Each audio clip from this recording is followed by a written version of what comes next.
And I've already got another book coming in my mind, which is going to take it on even further, because a lot of pennies have dropped in even in the last 2 weeks. Big pennies about how this matrix actually is constructed and what it is. And what has been happening to me, Jack, is that over the last particularly 6 months, I'm going into states in sleep of dreams that are so vivid. It's like this world. If people talk about, and I've talked about the fact that, this is in effect a form of dream.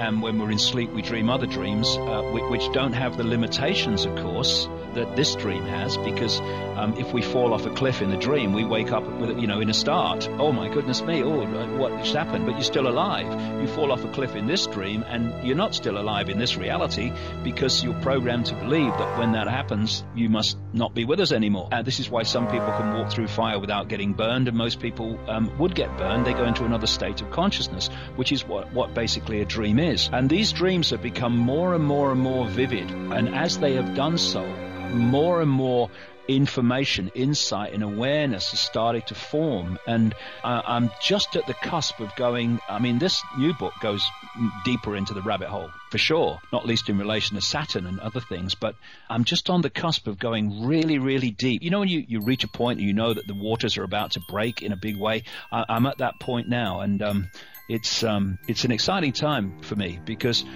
what I've been pursuing for the last 22 years is not only what's going on, it's how we delete what's going on. And for me, what's happening is this matrix, which I explain in the book, and we'll do even more in the next one because of what's happened since it went to the printers. It has created a feedback loop, if you like, with human awareness, the human mind. And the feedback loop is this. And it's interesting because you kind of went in some way earlier mentioning this in terms of them telling us what's going to happen, and it happens. The feedback loop is the matrix in its forms feeds us a sense of reality.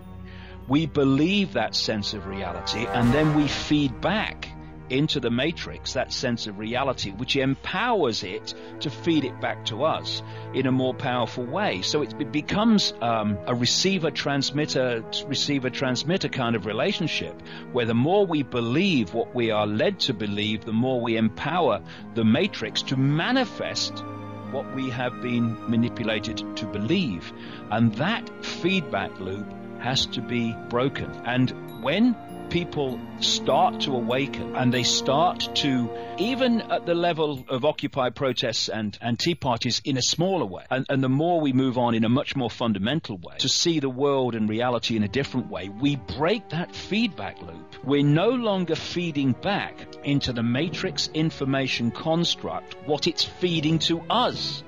And therefore, we're weakening that rather than empowering it. That is why it is so important for everybody, as many people as possible, to wake up and disconnect themselves from this, I believe what I'm told, I believe what I'm told, and question it and see it in another light, because you break the feedback loop. And so that's great. And this is why it's so important for people to wake up and wake up and wake up, because it's weakening the power we're giving to the matrix to further influence us. But for me, there is an energetic code.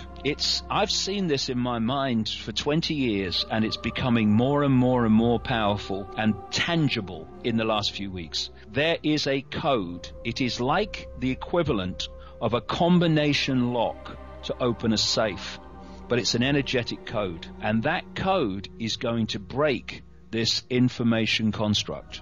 And when it does, people are going to be like Sleeping Beauty. They're going to wake up and go, what just happened? Because the world and themselves is going to suddenly be perceived in very different terms. Now, some people, many and increasing numbers of people, this is already happening to them, even within this box.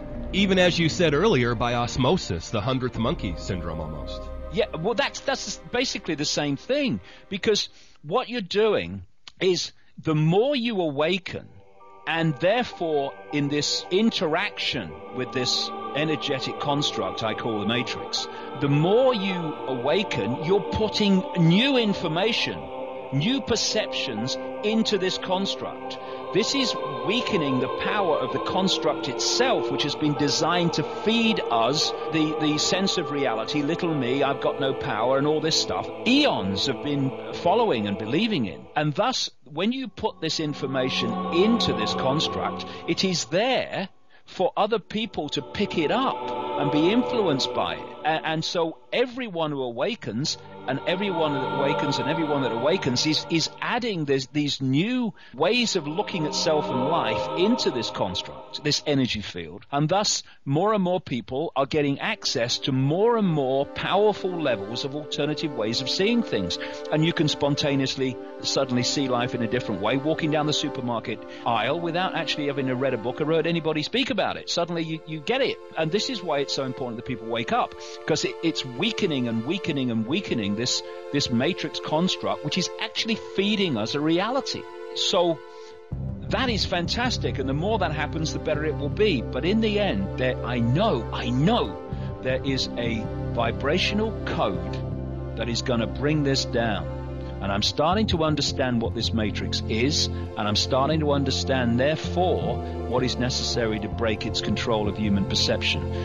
It's exciting times, and the next 4 years are going to be really, really at the center, the heart of bringing this whole thing to an end.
Freedom, where people had reached the point where they remembered who they were and thus accessed the infinite power of who they are to construct their own reality, whatever that may be, instead of having their reality constructed through them by the suppressed or manipulated, engineered ignorance, which is telling them that they are a fraction of who they really are.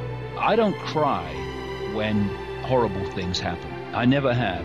My reaction to horrible things is, I want to do something about this. But I do cry easily when I see people joyous, when something wonderful has happened to someone. That makes me cry so easy. Don't give me a weepy movie without a hanky. But when I see people waking up, when I see them getting it, when I see them, the look on their face when they go, I am more than I thought I was. I am not, Ethel Jones that works at the store. I am something greater than that. Well, I mean, it just moves me to tears all the time, because it's just like, yes, that's what I do it for. Well, it's the same with me. I mean, when I see people playing it forward, it definitely gets me a little weepy sometimes. When I see people, these random acts of kindness. This Christmas, we had a lot of people going in and anonymously paying people's electric bills. And this is the new world that we're living in, David, and it's a wonderful legacy, maybe for both of us. Yes, that's exactly it. Acts of kindness probably make me cry easier than anything else, because I think part of it is this deep knowing that we all have, that's how life can be, and within, if you like, the genetic memory, that's how life once was before this hijack took over. It's so simple. If we want a world of kindness, then let's be kind, and want a world of peace, let's be peaceful. It's that simple. It's not complicated. It's not rocket science. It's what you express collectively is what you collectively experience, and we can change this world so fast by changing ourselves in vast numbers, which collectively changes everything.